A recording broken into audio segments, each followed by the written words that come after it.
I used to think silence meant safety, that if I stayed quiet long enough, I'd earn a place I didn't have to fight for. The photo came on a Tuesday. No caption. Just a blinking notification from a number I hadn't saved, Ryan, maybe from Kunar. I tapped the screen. The image loaded slowly, as if even my phone hesitated. A white canvas tent. Rows of polished chairs. A banner stretched across the hayloft rafters read 150 years of Hayes leadership. Red script, gold trim. The kind of thing you only commission when you're sure who belongs. My father stood in the center glass of bourbon raised. My brother Brandon stood to his right, half turned toward the camera, chin lifted just enough to appear noble. And on the left, my chair. But it wasn't empty. Chase Whitlow leaned comfortably against the armrest, wearing a navy vest, and an expression I recognized from West Point, practiced humility. He was never good at hiding smugness. The frame caught the entire table. White linens, polished cutlery, that wide Missouri sky in the background, like something curated. Everyone looked settled, posed. No one was missing, at least not from the photo. My name wasn't mentioned, neither was my seat, but that was the kind of absence they preferred. Not erasure, just rearrangement. On the banner, leadership gleamed under afternoon light. The font curled at the edges, too delicate for what it tried to carry. I enlarged the image until the pixels frayed. My father's hand clutched the bourbon glass like a gavel. Brandon's lapel pin glinted Hayes Foundation Legacy Series. I'd worn the same pin on my commissioning day. No one noticed then. A few minutes later, the news ticker scrolled across the bottom of the muted TV. Breaking! Major General Morgan Hayes named strategic lead behind Project Sentinel. My photo appeared combat fatigue's sand-crusted boots. The tired set of my shoulders caught mid-command. I looked at the screen, then back at the photo. My father hadn't moved. He held the toast just a second too long. His jaw clenched once. Then his lips parted. The video had no sound, but I'd memorized the shape of those words. To Brandon Hayes, a man who honors this family's name. Someone in the crowd laughed. My mother smiled not warmly, but with the soft precision she reserved for moments she believed would be remembered. No one turned toward the television. There were no phones raised for me, no nods, no hesitation. They had planned this down to the seating, the speeches, the lighting. Planned it, knowing where I was, who I was. And still not one chair left open. That chair mine had been beside my father at every event since I turned 10. Not because I was special, but because protocol mattered to him. Son on the right, daughter on the left. Balance. Until now. I let the screen dim in my hand. The reflection showed the faint outline of my face, distorted by the wallpaper behind it, beige impersonal, borrowed from the temporary apartment I hadn't unpacked.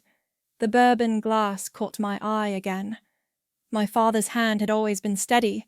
It shook, just slightly. Not enough for anyone else to notice. It was Chase who leaned in, then resting one elbow on the table. His mouth moved. He smiled. My father nodded. No one looked toward the camera again. I left the phone face down on the table. The light from the television flickered across the room. The volume was still low. My voice, my own voice, played in a recording. Maintain course. Break on 3. We don't leave anyone. No one changed the channel. No one paused. It kept playing until the segment ended, replaced by a weather forecast. I hadn't noticed the coffee mug in my hand. until I felt the cold ring of it press into my leg. I set it down. There was a lipstick stain near the rim, faint worn. I remembered the last time I saw my father's handwriting.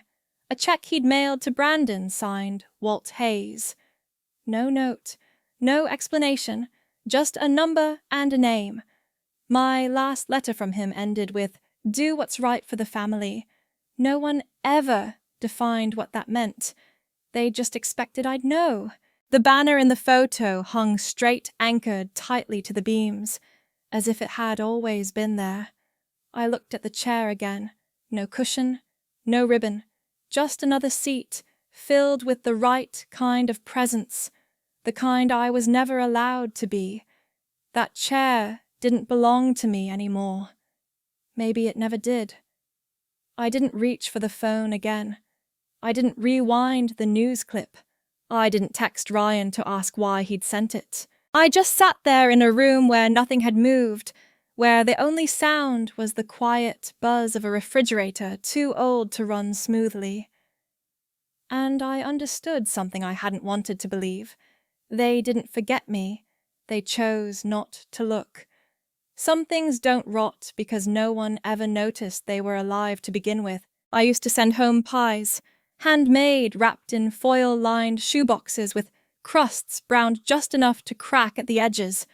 I used strawberries when I could find them fresh, the small kind that stain your palms and smell like July. I remember once placing the box gently on the counter at the Fort Bragg post office. The clerk scanned it without asking questions. People in uniform learn not to explain affection, that's one way. I addressed it to the house on Magnolia Lane, wrote perishable in red marker, underlined it twice. No one ever mentioned receiving them. The one time I brought it up, Mom blinked slowly and asked if Brandon was coming home that summer. I said I didn't know. She nodded and told me the kitchen faucet had started dripping again. I stopped including notes after the second one. The first had said, "Hope it reminds you of summers before everything got too formal." The second was shorter. Just, "Still thinking of you." Neither got a response. At one point, I started wiring money. 100 here, 200 there. My boots had cracked soles then, but I figured the roof back home needed patching more than I needed dry socks. One winter, I skipped replacing my space heater to send an extra deposit before Christmas. No one ever said thank you, but Mom called in late January to mention that Brandon had looked sharp in his new coat during the gala. "You'd be proud," she said. He looked like someone going places. I pressed the phone between my shoulder and cheek and kept folding laundry. The towel in my hands had a hole near the corner. At Brandon's West Point commissioning, I arrived 15 minutes before the ceremony started. I wore my Class A uniform, polished and neat, though the hem of my skirt had frayed just slightly from desert boots, catching it in storage. No one acknowledged me when I stood in the back row, though I recognized several faces from church and local council meetings. Dad stood up front, shaking hands like a man taking credit. Afterward, at the reception, I handed Mom a wooden box. I had carved it from pine in a field tent in Kunar, smoothed it by hand, lined it with felt. Inside were 3 ribbon bracelets I'd traded for at a market dyed with saffron, walnut, and pomegranate. I chose the blue one for her. She opened the box, paused, and tilted her head slightly. "You didn't have to go through the trouble." I didn't answer. She ran her thumb over the blue ribbon. "It's lovely," she added. "But Brandon's colors are navy and gold." "Maybe next time." She closed the lid and slid the box into her handbag like it was a favor she didn't ask for. Years later, I submitted a proposal to join the board of the Hayes Family Foundation. I had drafted a full strategy program expansion, rural veteran outreach reintegration coaching. I referenced 3 commendations, including one for Operation Resolute Tide. I added my rank at the bottom of the email, not as a banner, but as a credential. Brandon replied within hours. "We appreciate your interest. At this time, the board will remain focused on legacy continuity." No greeting, no signature, just a forwarded thread with my proposal buried under polite dismissal. After my bronze star, I sent a handwritten note to Dad. Just one line. It was approved. "Thought you'd want to know." No reply. The last time I heard him mention me, he was on the phone with a neighbor. I was visiting between tours, sitting on the porch steps just out of sight. He stood in his usual stance, one hand in his back pocket, the other balancing a glass. "Brandon just spoke at the state capitol," he said. Did it clean. No flash, no brag. He understands leadership. There was a long pause. He took a sip and turned away from the railing. Inside the kitchen still had the same smell, something like vanilla mixed with citrus cleaner. My old pie tins were stacked under the sink, one still marked with a faded M in permanent ink. I turned it over in my hands, felt the weight of years that never asked to be remembered. I once gave Mom a ceramic pin shaped like a snowdrop. I'd found it in a roadside shop near the base. She wore it once to church, I think, and then it vanished. I learned to stop asking where things went. I found an old email thread last month, one I had started after my first promotion. I had asked if I could assist in the Foundation's Veteran Transition Program. The thread had no replies, just the quiet blink of a sent message that had nowhere to land. The subject line read, "Possible support pathways, draft proposal attached." No one opened the attachment. I used to wear a ring with our family crest. I left it behind at a hotel in Virginia after a conference. When the concierge called to return it, I paused, then told him to donate it. If anyone asks, I added it never fit. There are ways to try that don't leave bruises. Ways that feel like carving a place for yourself out of wood that was never meant to be shaped. And I tried. Not once, not loudly, just enough times to know I wasn't wanted for who I was, but tolerated for what I gave. Still, I sent the pies. Still, I stood in the back. Still, I asked. And still, they never had to say no directly. They just waited until I stopped speaking. Recognition has a weight. It presses or it lifts. Sometimes it just skips over you entirely. I still remember the birthday with the broken candles. 18. The legal kind of adult, the one that matters on forms and enlistment papers. Brandon had turned 18 2 years earlier, and they'd rented a hall near the county line. Balloons, a slideshow, a speech Dad gave where he called him a leader in the making. I had been the one behind the camera. When it was my turn, we had dinner at home. A roast that came out dry, a single cake from the grocery store with blue frosting that stained my teeth. Dad tapped his phone through most of the meal. At one point, he glanced up. "Next year, maybe we'll do something bigger." He never brought it up again.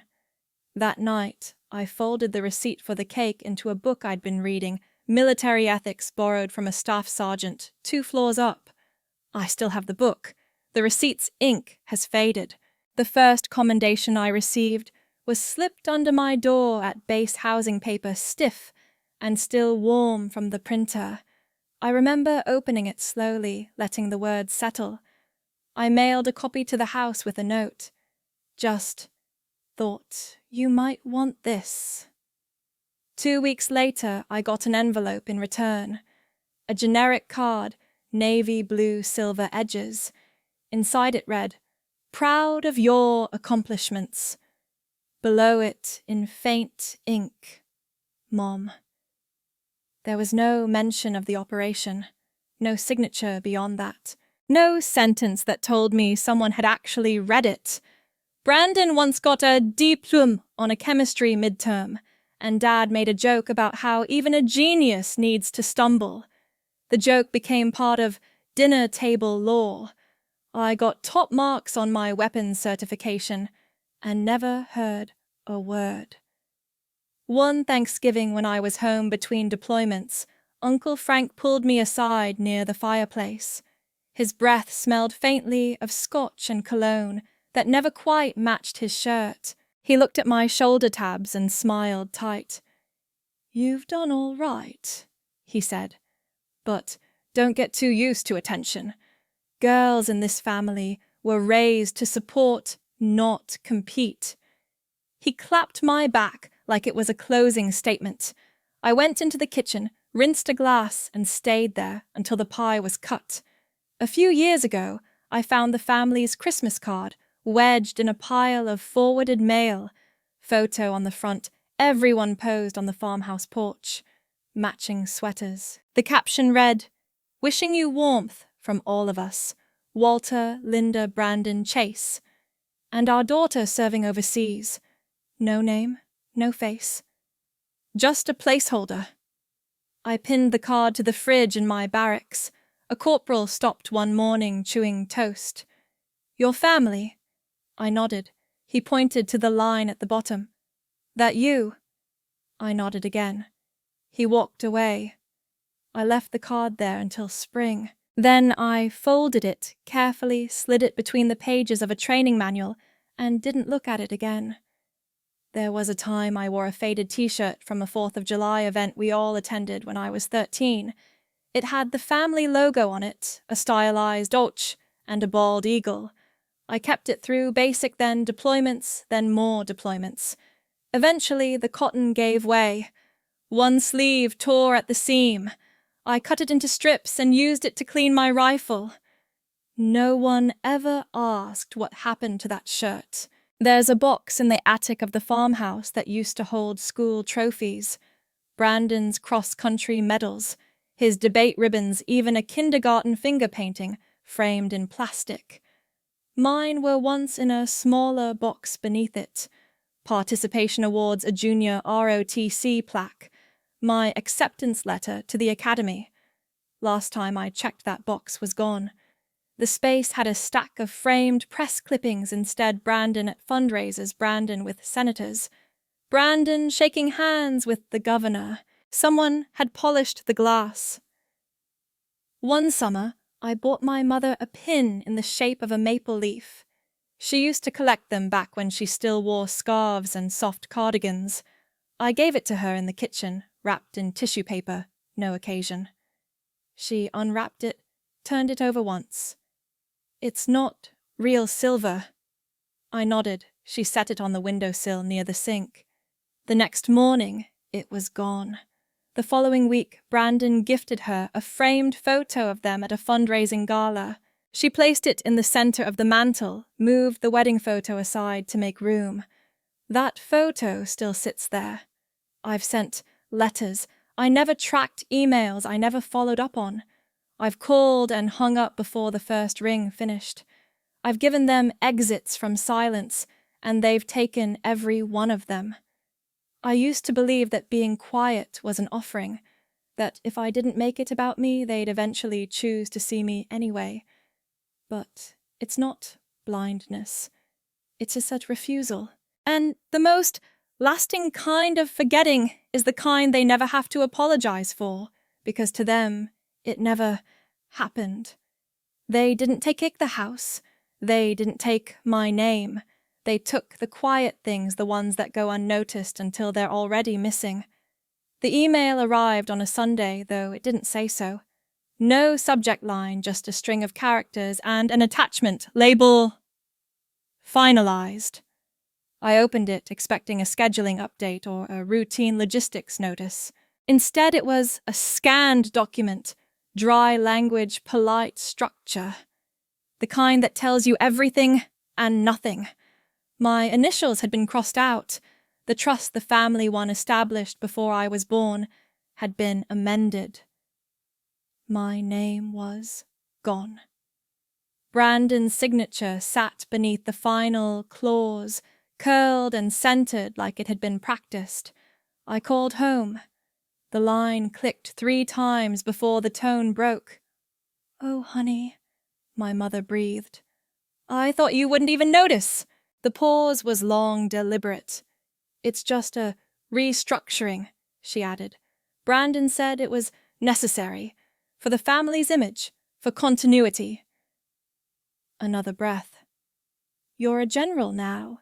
You don't really need that kind of thing, do you? She wasn't asking. It wasn't cruelty. It was that softer erosion where someone assumes you're above caring because it's easier than admitting they chose someone else. I pressed my thumb to the corner of the printed page.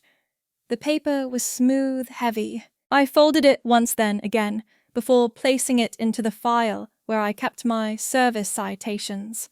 Not out of ceremony, just so I wouldn't forget it had been real.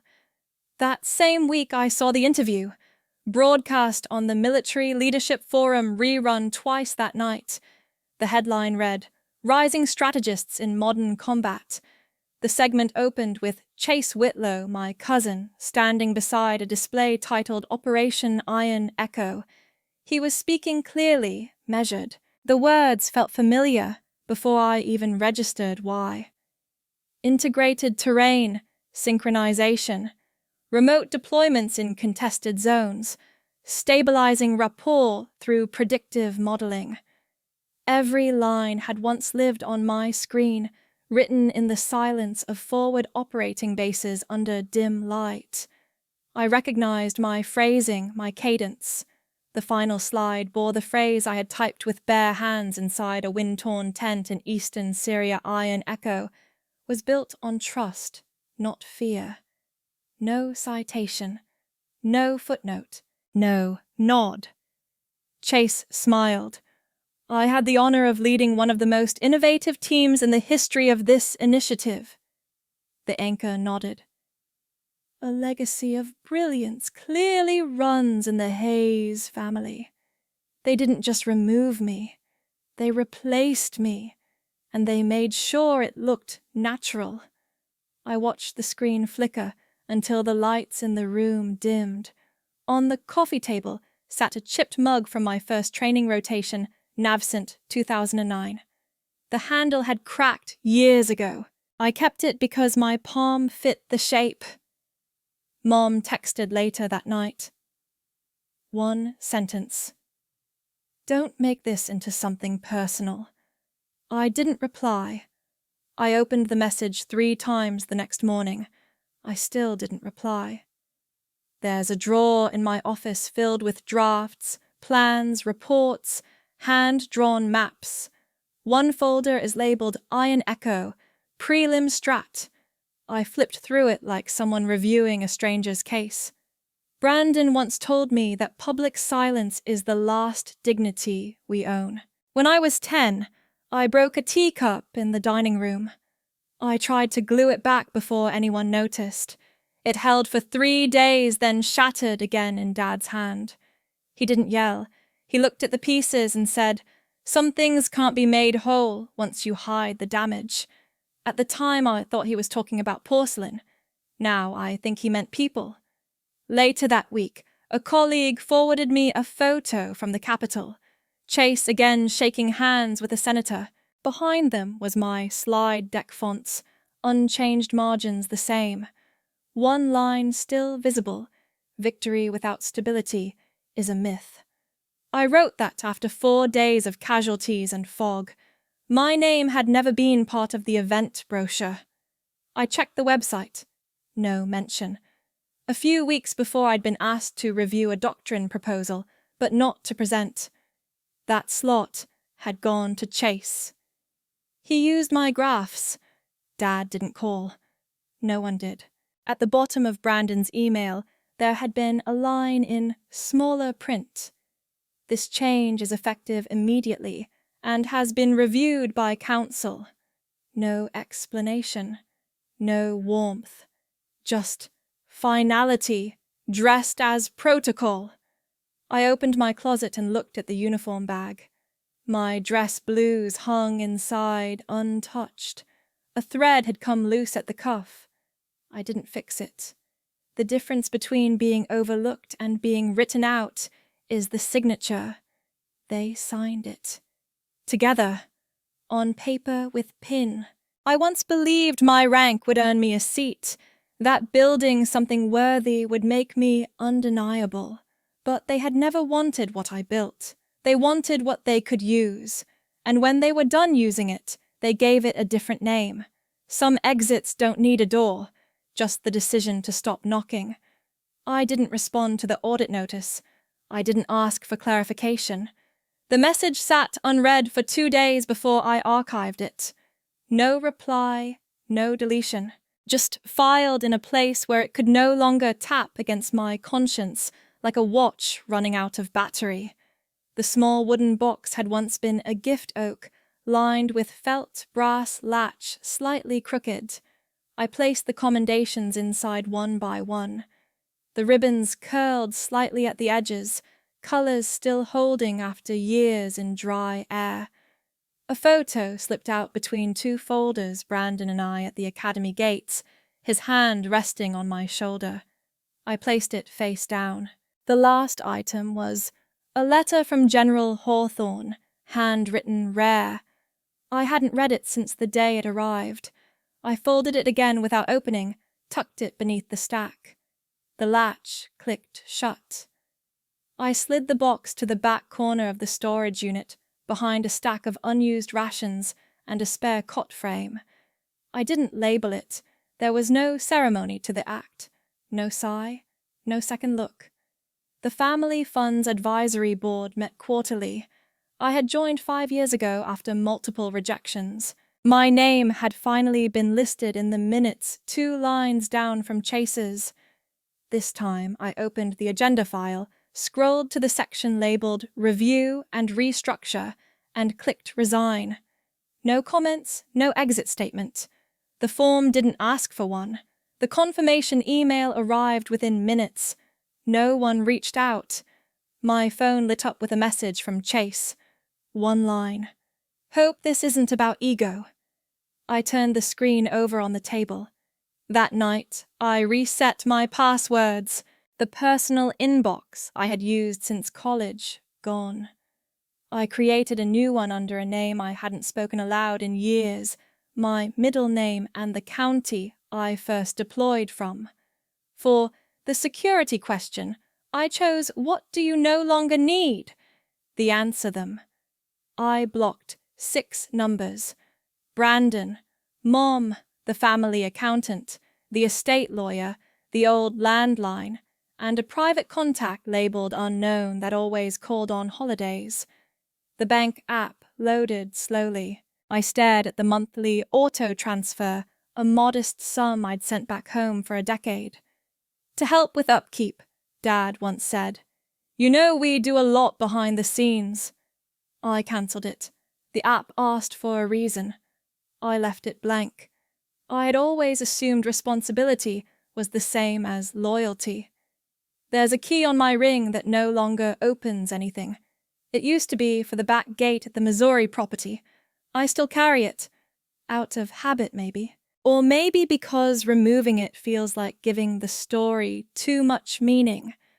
I once brought Mom a pin from overseas, a small gold forget-me-not, hand-pressed in a metal shop, run by an Afghan woman near Bagram. I wrapped it in linen and mailed it with a note. She never mentioned receiving it. Months later, I saw it pinned to the guest room curtain, holding back a fold. A voicemail appeared later that week. My mother's voice. It's not like we pushed you out. You just stepped back too far. The words landed softly, as if it had been a dance, as if I hadn't been standing in the same place for years, just no longer seen. I saved the message, then archived it with the others. I've never erased her voice. The next envelope arrived by mail, a newsletter update from the Hayes Foundation. Full-color printing, gold lettering. On the front, celebrating new directions. Brandon's photo again. Chase listed as Director of Outreach. My name absent. Not even under former contributors. Inside, a small card. Thank you for your service. No salutation, no return address. I slid it between the pages of a worn field manual and closed the drawer. They don't need me silent. They need me absent. There's a difference. Dad used to leave books by my door growing up, titles circled in pencil. Once he handed me a copy of Meditations by Marcus Aurelius. You should read this, he told me. Might help you take things less personally. That copy is still on my shelf. Spine cracked, certain pages dog-eared. On page 72, there's a highlighted line. The best revenge is to be unlike him who performed the injury. I read that line once before a deployment. It stayed with me not because I believed it, because I wanted to. Now I think the truest form of strength is not being remembered for what you endured, but for what you chose not to repeat. Before closing my laptop that night, I changed the background image. It had once been a photo of the family porch at sunset, soft gold light, iced tea on the railing. I replaced it with an image of a quiet ridgeline near White Sands, taken on a training op I never talked about. No faces. Just sky dust and the shadow of my boot in the corner. No announcement. No confrontation. No reclaimed seat. I didn't send them a letter. I didn't leave a hole. I just stopped showing up to fill the one they left for me. I didn't realize how loud silence could be until I heard the trees breathing. The cabin was smaller than I remembered from the listing, just 3 windows, 2 of them sticking when opened. I didn't mind. The floors creaked beneath bare feet in a way that didn't ask for apology. Dust lingered in the corners like a presence that had been waiting patiently. The first night I ate on the porch, hard-boiled eggs bread gone stiff around the edges, still better than the dinners where I sat across from someone measuring worth in eye contact and wine. No one called. 1 bar of reception on the kitchen counter only when it rained. I let it be. I found a hammer in the shed. The handle was splintered, but it held. I nailed a plank to the wall to hang my coat. A nail bent mid-swing. I left it crooked. It still did the job. In the mornings I made tea. No electric kettle. Just a pan on the stove, the old kind that ticked as it cooled. Mint, leaves from a jar, steeped in a cup, I chipped by accident, but kept anyway. I sat at the table. I built pine slats, uneven corners, not quite level. My palms pressed against its surface out of habit, feeling for steadiness that didn't have to be perfect to be real. The chair across from me remained empty. I didn't think of it as spare, just present. Not for guests, not for hope, for kindness, for memory, for the space I was once told didn't exist. No headlines played, no signatures requested. I wrote nothing that needed approval. My hands, once used to commanding reports and outcomes, found their rhythm in sanding wood and peeling oranges without splitting the pith. A different kind of discipline. The bed creaked differently than a cot. Its springs didn't wait for orders. I let myself sleep past dawn and didn't mark it as failure. On the second day I found the old field jacket, worn thin along the cuffs, a faded blood-type patch still stitched above the breast. I wore it while raking leaves, sleeves rolled.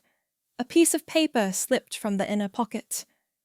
My own handwriting from years ago. Remember, you are not replaceable. I folded it again and slid it beneath a drawer in the kitchen, where no one would find it but me. I walked the perimeter of the property, barefoot, tracing the outline of a place that belonged to no one but the present version of myself. No inherited walls, no conditional rooms.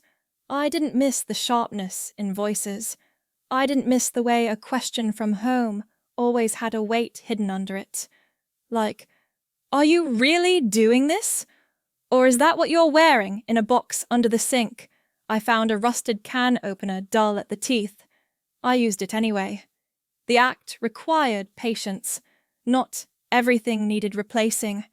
On the fourth night, I stood outside and looked at the moon, not to make a wish or whisper a name, just to see if it still returned on its own. The wind carried sounds I couldn't place, branches touching a shutter, knocking somewhere. None of them sounded like judgment. Once Brandon called me a guest in my own bloodline. He didn't raise his voice when he said it. That was never his way. Mom once looked at my boots near the door and said, "Try not to track your work through everything, dear." Even now, I find myself wiping my shoes at the threshold out of habit. I carved a hook for the key I no longer used, hung it beside the door anyway. Not for nostalgia, for proof I could hang something without needing permission. The tea tasted stronger on the fifth morning. I added more leaves, not out of defiance, just because I wanted to. No one had told me how quiet a clock could be once you stopped looking at it for answers. I opened the top drawer of the nightstand and found the envelope, the one I had meant to burn, then kept. Inside, 2 clipped newspaper articles, both listing names I used to recognize. I didn't read them again.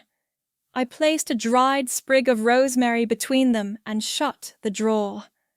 Some memories aren't for forgetting. They're just for putting somewhere that isn't your mouth. A squirrel dragged half an apple onto the porch. I let it be. Not everything needs to be tidied. The jacket stayed on a hook near the door. I passed it daily. Sometimes I touched it. Sometimes I didn't. No one came to visit. No one knocked. No one asked me to explain why I had left. The air here doesn't press against me like it used to in the conference rooms and committee halls. It doesn't ask for updates. It doesn't scan me for performance. I sit longer now. I let the tea go cold and drink it anyway. Once I reached for my phone without thinking. Just a flicker of movement, muscle memory. Then I let my hand fall back to my lap. A truck passed once. I watched it turn down the road and vanish. No one waved. The box of medals stayed in the corner unopened. I draped a towel over it, not to hide, just to soften the edges. On the 6th day, I moved the second chair a few inches so it didn't face mine directly. It felt less like an expectation that way. I didn't write a journal. I didn't write a letter. I just exhaled. And that was the first time the silence didn't ask for anything back. I've learned that silence once chosen becomes easier to carry than explanation. The call came late in the afternoon, the kind that slips past your guard because it's been so long since anything rang. I didn't recognize the number, but I answered anyway. The voice didn't bother with greetings. "Dad wants you home for the Thanksgiving photo. Media will be there." No pause. No softening. I leaned my elbow on the edge of the counter, watching a tea ring dry on the wood. My breath fogged the screen of my phone before I set it down. That evening, an email arrived. Subject line, "Family is forever." Attached was a draft composition my father sent Brandon to the right, Lauren holding the grandkids, and a blank silhouette where I was supposed to go. A caption in grey Major General Morgan Hayes, "The pride of tradition." I stared at the shadowed placeholder and wondered how they cropped my face out so cleanly. Brandon's voice echoed in the back of my head. It'd be a strong image for the foundation. A female general, it says a lot about who we are. I didn't reply. Not to him. Not to the email. I opened the drawer beside the stove and pulled out the chipped mug. The tea was cold. I drank it anyway. 2 days later, Wes forwarded me a memo internal chatter from the department. My name had surfaced in a closed-door review, tagged alongside the word optics. The The family's sudden outreach wasn't coincidence. I'd become more useful in absence than in presence. The sample photo stayed open on my screen for a while. I enlarged the image. The background was the west lawn, the one where I used to mow diagonal lines before any fundraiser. The chairs were rented white plastic arranged in staggered symmetry. There was no chair beside Brandon. They had left space not for me, but for what I symbolized. I didn't reply. I walked outside instead into the fading light. The wind had dragged one of the porch chairs a few inches out of line. I left it that way. The next morning, Mom sent a second email. No text.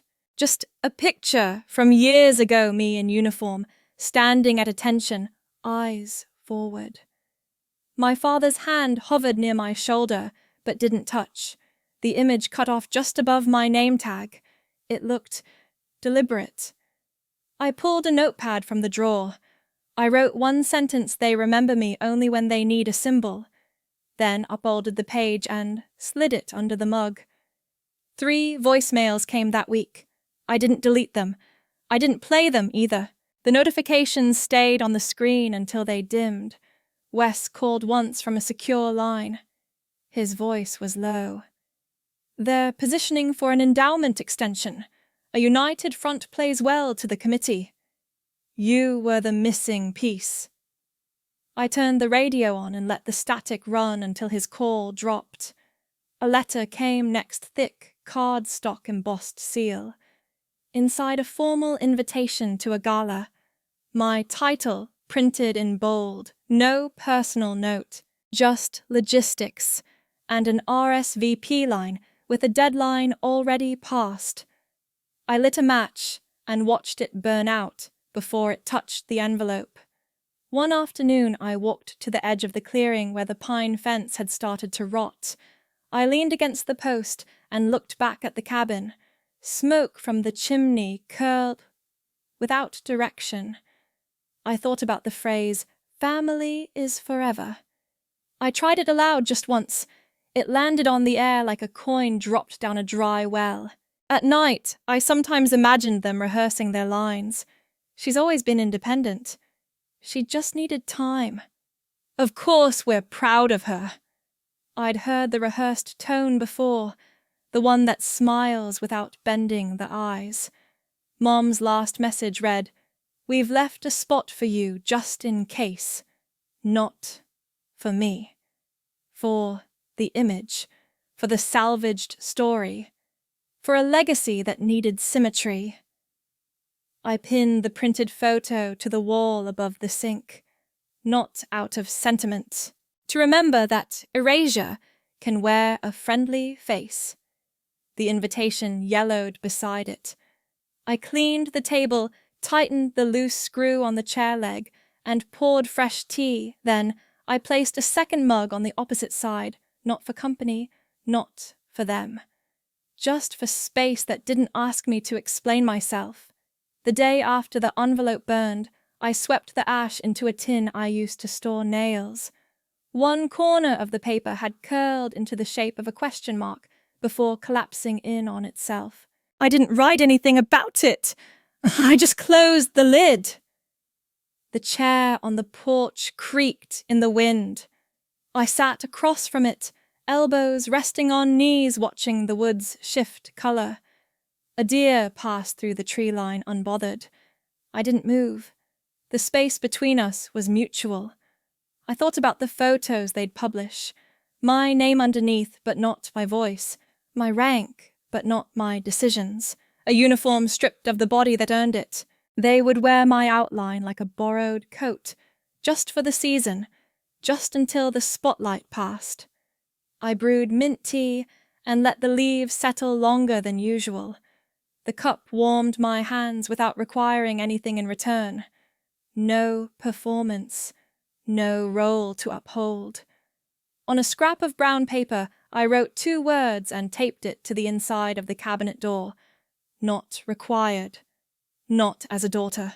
Not as proof.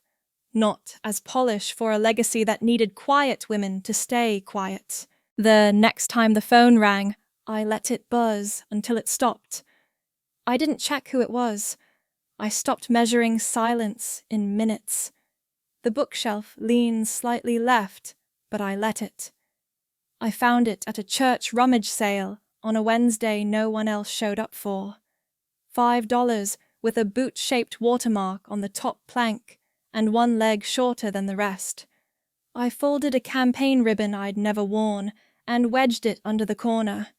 It steadies just enough. There's a rhythm now. I wake without alarms. The kettle clicks slower than the ones in the field. I grind coffee beans by hand, imperfect, uneven, and pour them into a machine that wheezes like it's catching its breath between each cup. It was built in the 90s. The man at the Bonne Terre flea market said it's ugly, but it won't lie to you. That felt fair. The bed is mine. I dragged it from the U-Haul myself, adjusted the frame until it sat square under the only window. The mattress is firm and too small, but I sleep without dreams. The quilt came from a local women's shelter fundraiser, hand-stitched with initials in one corner, JS. I don't know who she was, but I thank her every morning by folding it slowly with care. I took on a small role teaching leadership courses for veterans, 12 students in total, a basement classroom beneath the rec center with a flickering light that no one bothers fixing. There's a whiteboard, pitted and scratched. I use a peppermint-scented marker. It came as a joke. I kept it anyway. Natalie Brooks is the youngest in the group, mid-20s, sharp jawline, the kind of stillness I used to mistake for arrogance. One afternoon she looked at me and asked, "How do you know when you don't belong anymore?" I turned to the board and wrote, "When your honesty becomes their liability." No one spoke after that. I erased it before anyone took a photo. The coffee in class is bad, but no one complains. After the third session, one of the older vets started bringing a thermos. He doesn't offer it to anyone. He just sets it on the floor beside his boot like a flag. When I return home, I pass the lavender rows. I planted them in uneven lines. The soil here resists order. Some plants grow tall, some curl close to the earth. They don't bloom at the same time, and I don't ask them to. Inside my email inbox is quiet. The folders are simple now, students' receipts, personal. I don't open anything labeled panel discussion or spotlight recognition. Some invitations still come. I let them expire. One from Brandon arrived through a third-party address. The subject line read, "Opportunity to contribute." I didn't open it.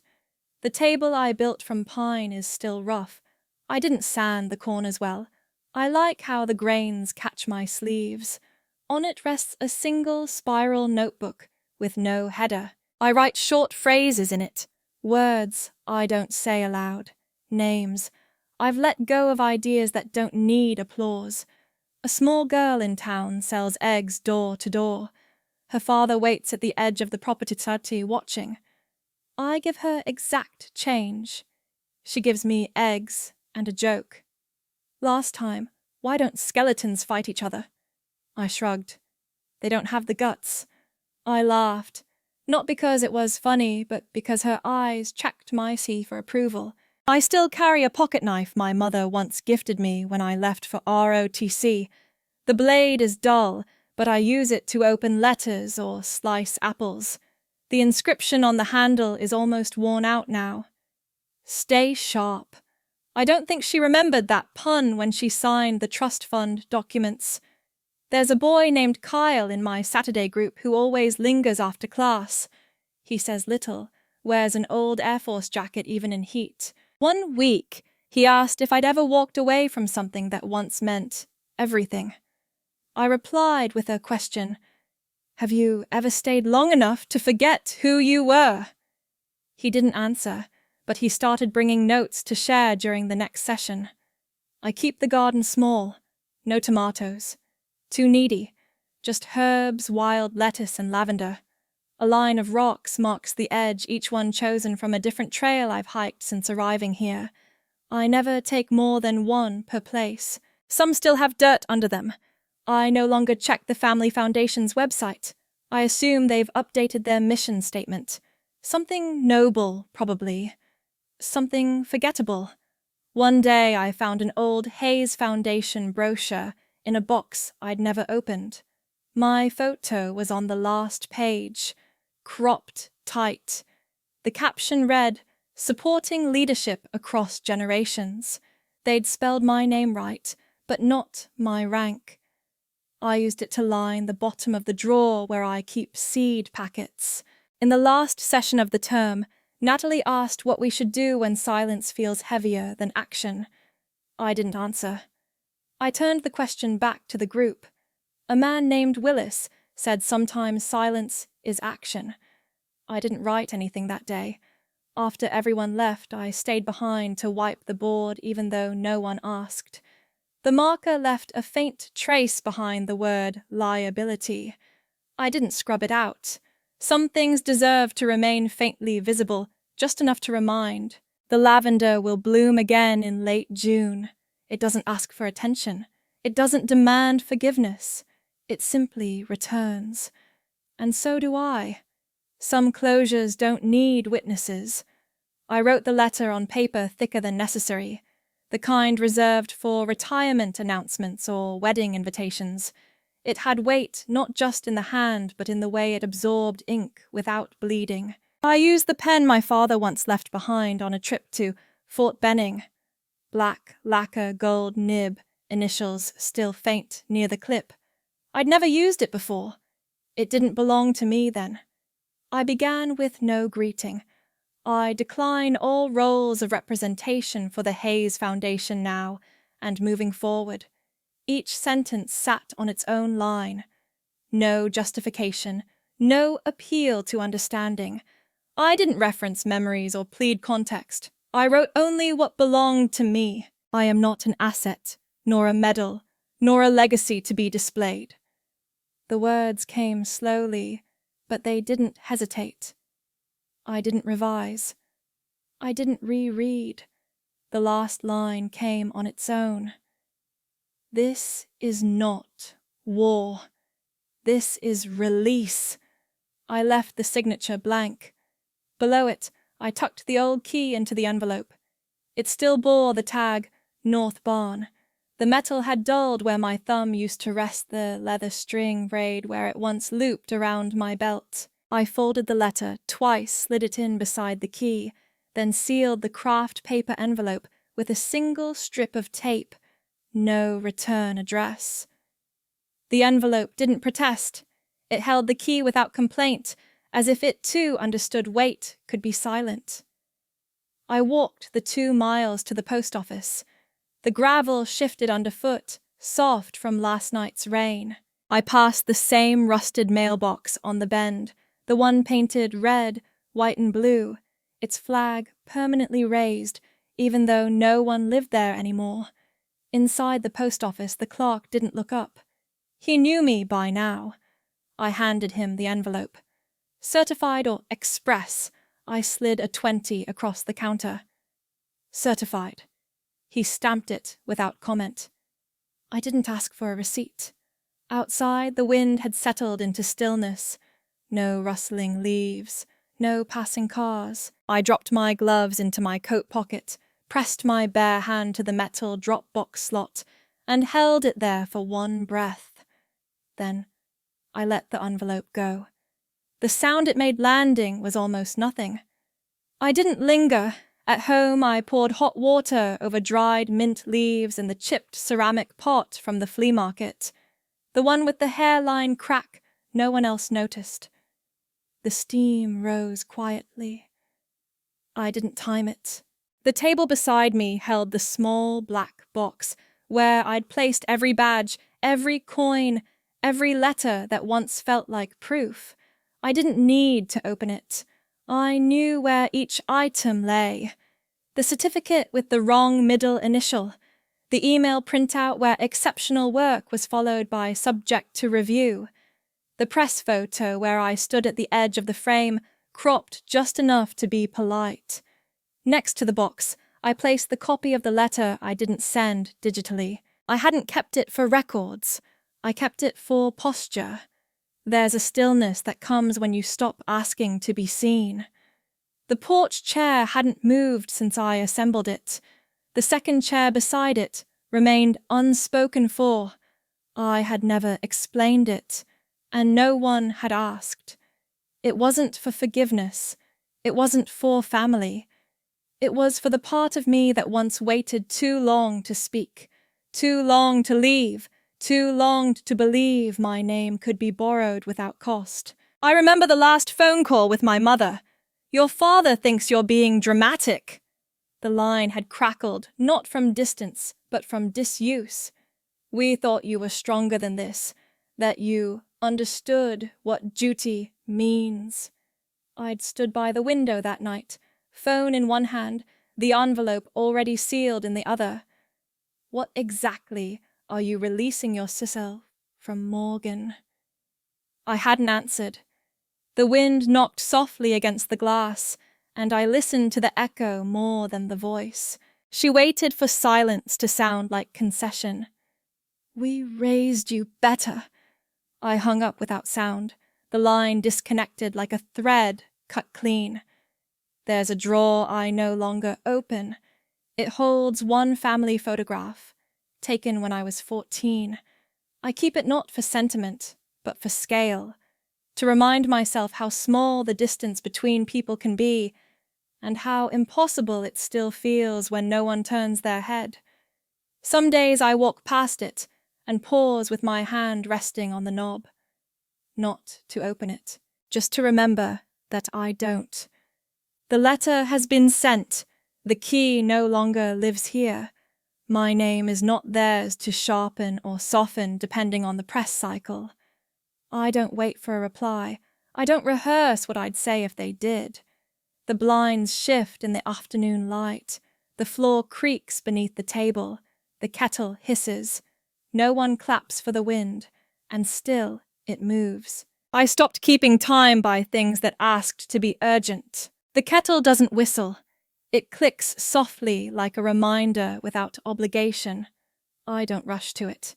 The mint leaves sit in the mug longer than necessary. I let them grow strong, then soft, like muscle held too long in tension. The ceramic pot on the table bears a chip at the rim. I used to think I'd replace it.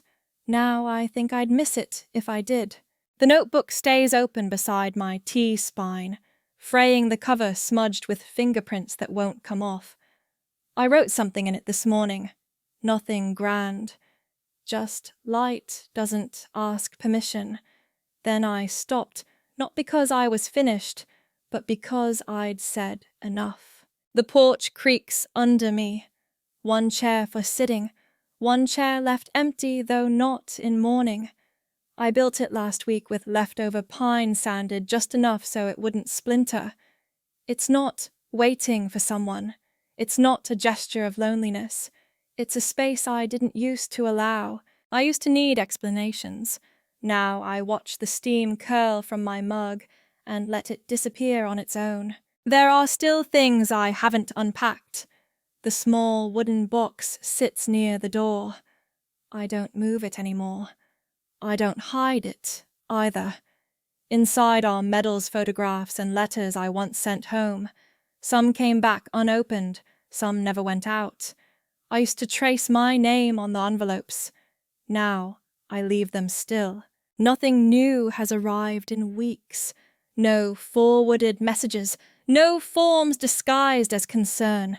No just checking in from people who mean, just stay useful. The silence isn't sharp anymore. It's round, whole. I don't flinch when the wind rattles the tin roof.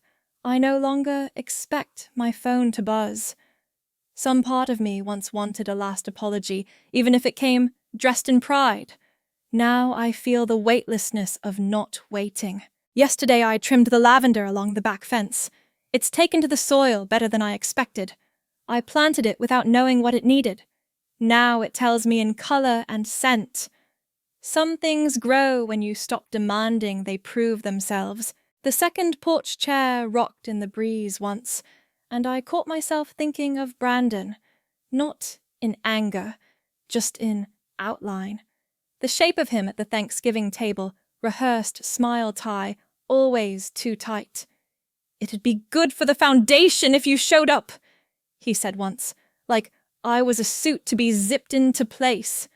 I remember the pause after, when I didn't answer, not because I had no words, but because I had no need. My mother's voice echoes less now. Still, sometimes when I touch the collar of my coat, I hear it. "You don't have to be so obvious about your independence." The coat still hangs by the door. I wear it when I garden not because I need it, but because it has deep pockets. Practicality has always outlived style. There's no mirror in the front room. I took it down weeks ago not out of rejection, but because I didn't need my own face to explain anything to me. I know who I am when I dry the dishes slowly, when I fold blankets without hurry, when I light a candle not to mask anything but to notice the flame. I haven't spoken to anyone in person this week. The postman leaves packages at the gate. Natalie, the young veteran from my class, emailed once. Her question still lingers in my notebook. "How do you know when you've made peace?" I haven't written her back. Maybe because the answer isn't in words. Maybe peace is when you stop telling the story in defense. When you stop adjusting the tone to soften the blow. When you stop hoping someone will stand and say, "We were wrong." This morning, I found a dried sprig of lavender pressed between the pages of a book I hadn't opened in years. I don't remember putting it there, but I closed the book and left it where it was, the way you let something be beautiful without touching it. The tea went cold. I drank it anyway. The bitterness didn't bother me. I folded the page over, pressed my palm to the paper, and let that be enough. I don't need applause. I don't need a seat at their table anymore. I've built my own, and I sit at it every day. The chair doesn't creak. The light doesn't judge.